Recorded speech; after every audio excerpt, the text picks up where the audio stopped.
This is the story of a war not fought for treasure, but for power, vengeance, and control of Norway itself. A charismatic king, Olaf Tryggvason, rose from slavery to the throne, bringing Christianity by fire and steel. But his ambition sparked a deadly alliance. Denmark, Sweden, and an exiled Norwegian jarl united to crush him. It all led to one of the most dramatic naval ambushes in Viking history, where kings clashed, brother fought brother, and the fate of a nation was decided at sea. This is the forgotten battle that tore the Viking world apart, the Battle of Svolder. To get how this war ignited, we have to go back to the turn of the first millennium. The year is 995, and the Viking world is a messy knot of ambition, new religion, and old blood feuds. For centuries, Norway was a patchwork of petty kingdoms run by powerful chieftains or jarls. And while some had tried to unify it, real power often lay with these regional lords, many of whom answered to the powerful King of Denmark. And into this chaos steps a man who was a Viking in every sense of the word, Olaf Tryggvason. Born into Norwegian royalty, Olaf was forced into exile as a kid, sold into slavery, and eventually clawed his way back to become a feared mercenary, fighting everywhere from the Baltic to Britain. He was charismatic, ruthless, and driven by a fiery new faith. You see, during his travels, Olaf had converted to Christianity, and he returned to Norway not just as a claimant to the throne, but as a missionary king. In 995, he got his chance. The ruling Jarl of Norway, Håkon Sigurdsson, a pagan loyal to the old gods, was overthrown, and Olaf Tryggvason was hailed as king. His reign was a lightning strike. He moved with incredible speed to unite Norway under one crown and one faith. He established the church's presence and forcibly converted people, often at the point of a sword. Those who refused were threatened, tortured, or killed. Olaf's methods were brutal, but his goal was crystal clear: a unified, independent Christian Norway, free from the influence of its powerful neighbors.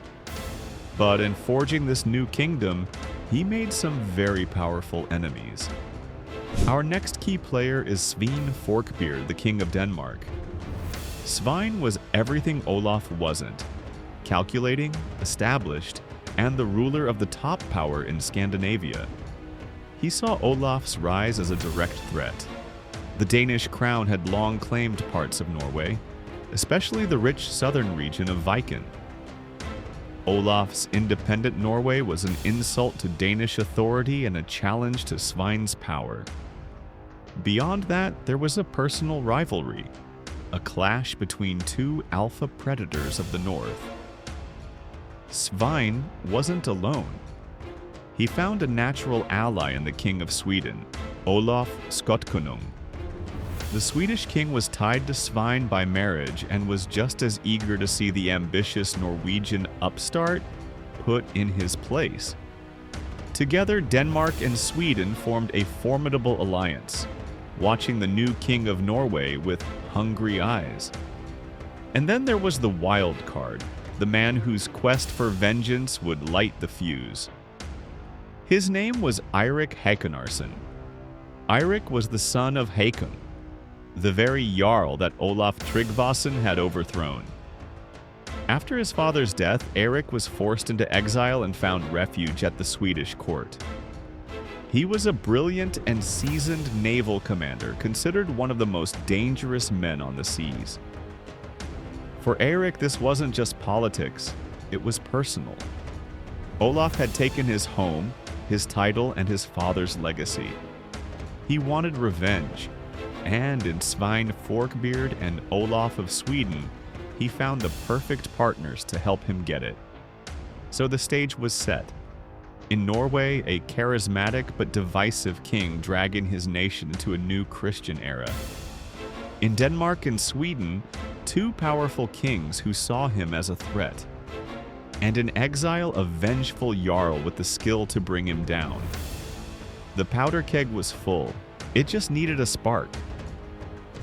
The sagas, the great epic poems of the Norse world, tell us the spark was, as it so often is, a story of love, insult, and fury.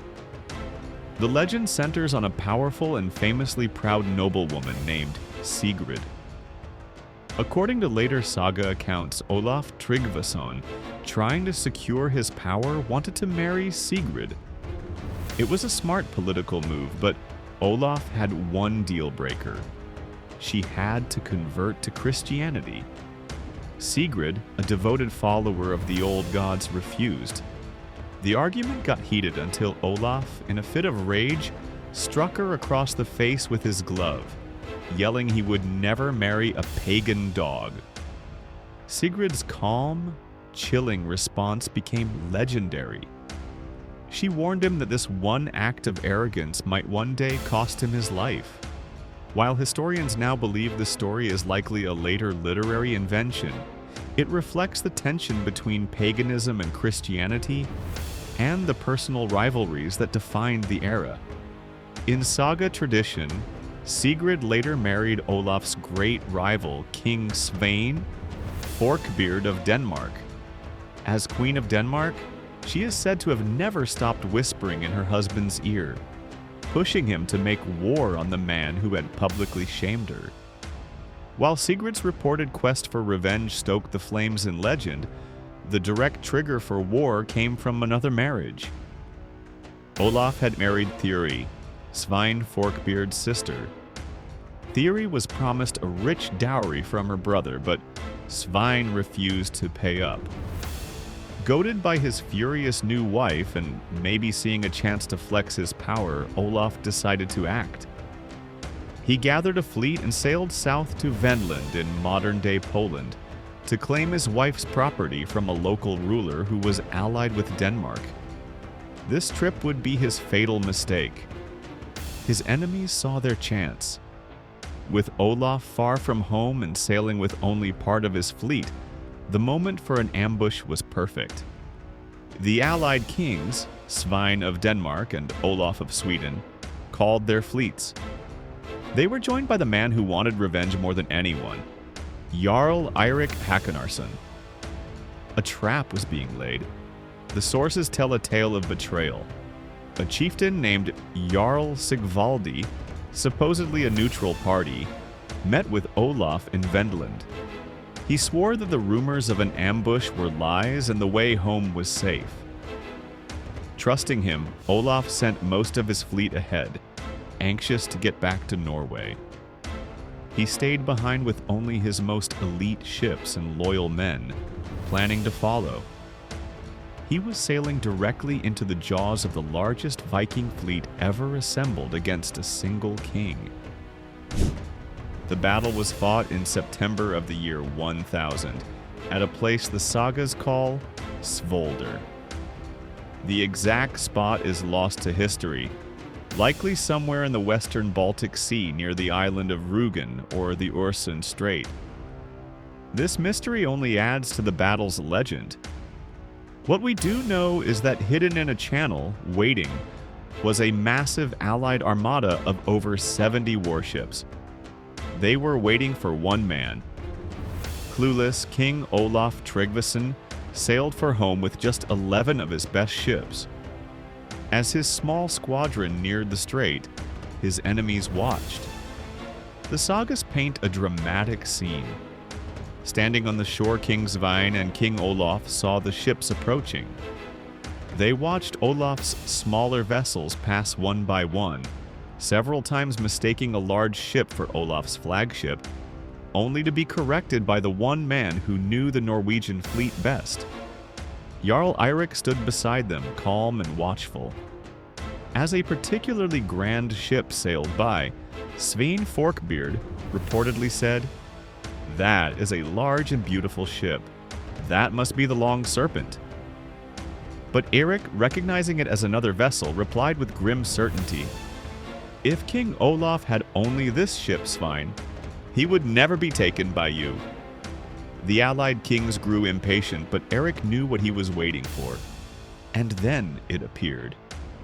A vessel larger and more fearsome than any other. It was a drakkar, a dragon ship. Its prow a snarling dragon's head.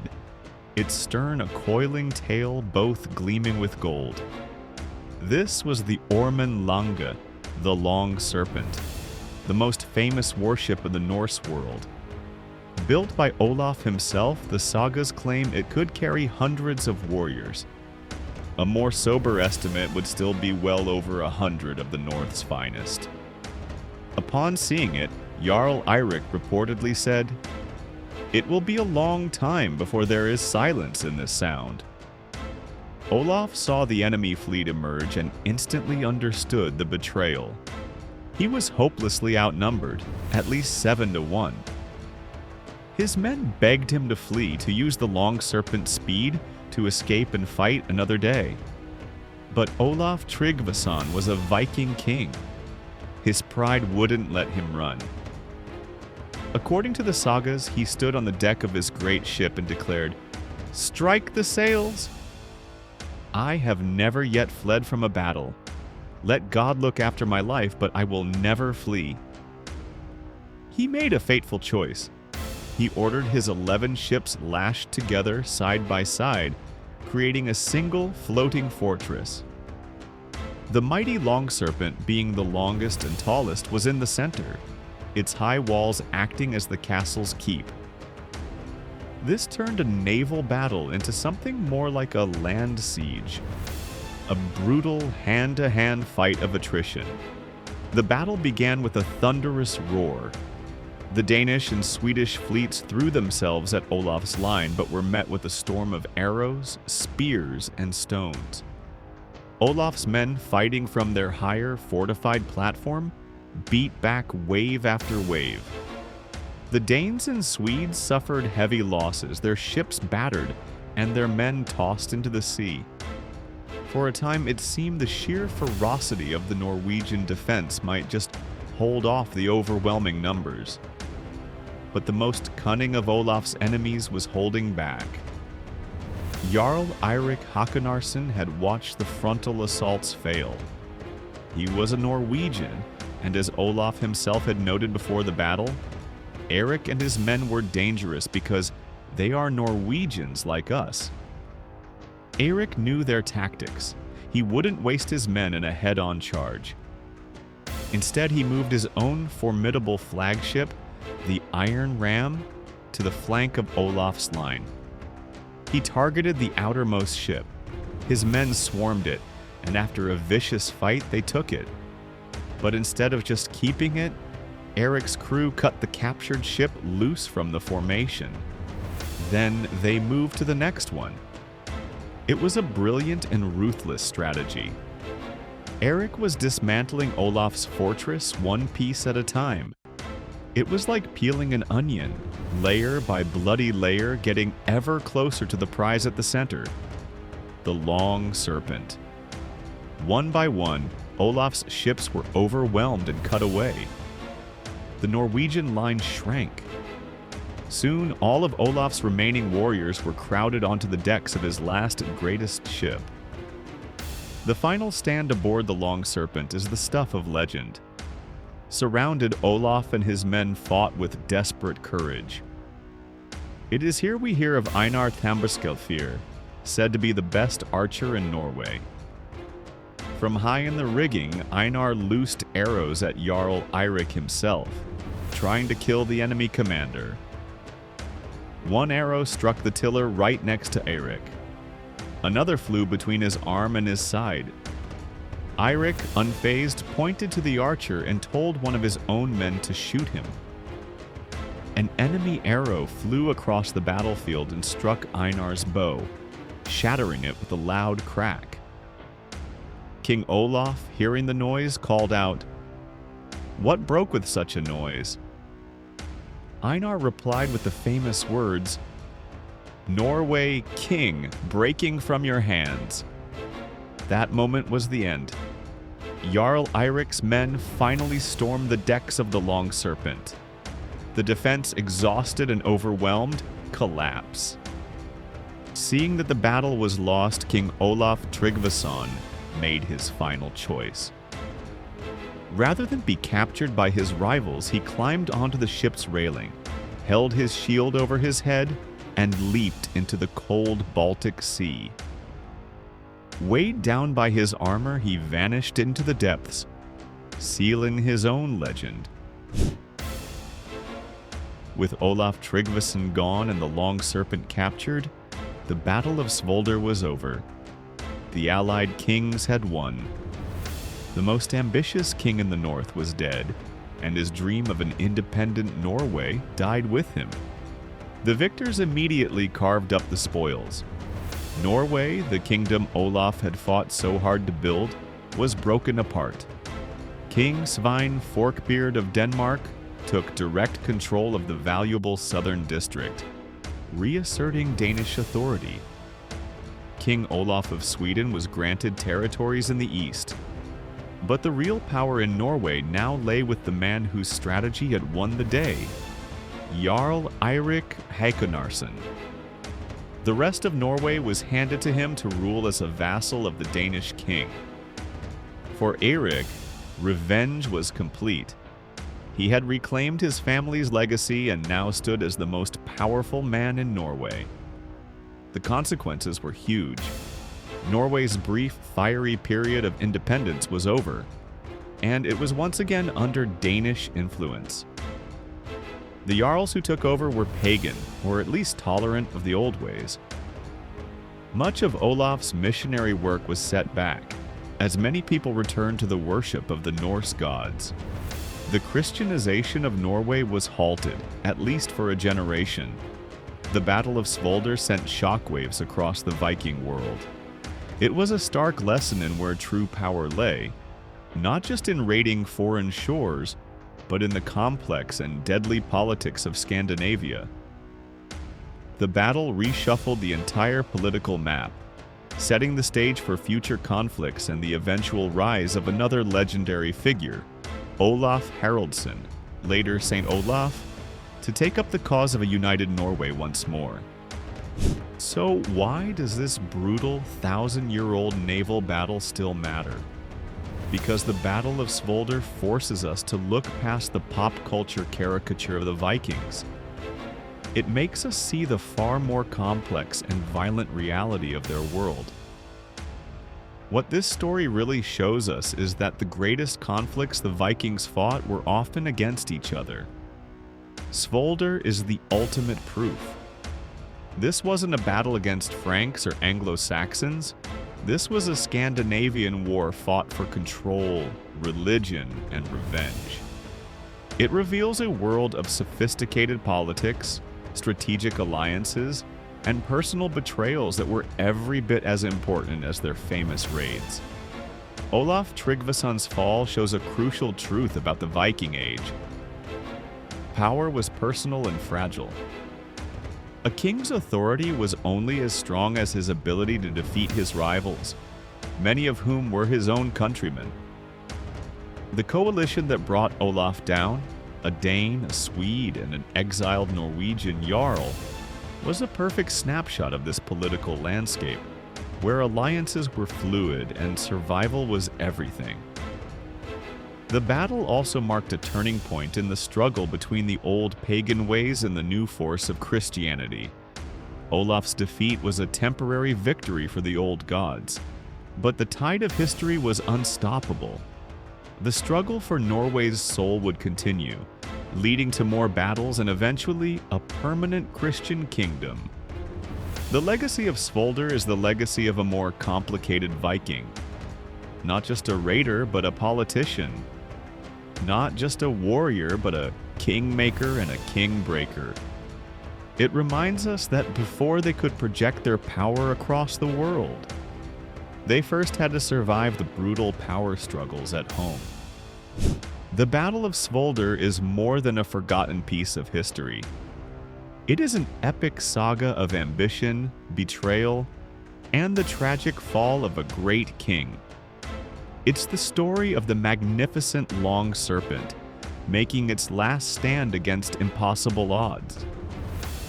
Above all, it's a stark reminder that the Viking Age was defined not only by their impact on others, but by the fierce and bloody wars they waged among themselves. We are left with the haunting image of King Olaf Tryggvason, a man who unified a nation only to be brought down by his own people, choosing a cold grave in the sea over the shame of capture. His story reveals the raw, brutal, and deeply personal nature of power in the Norse world.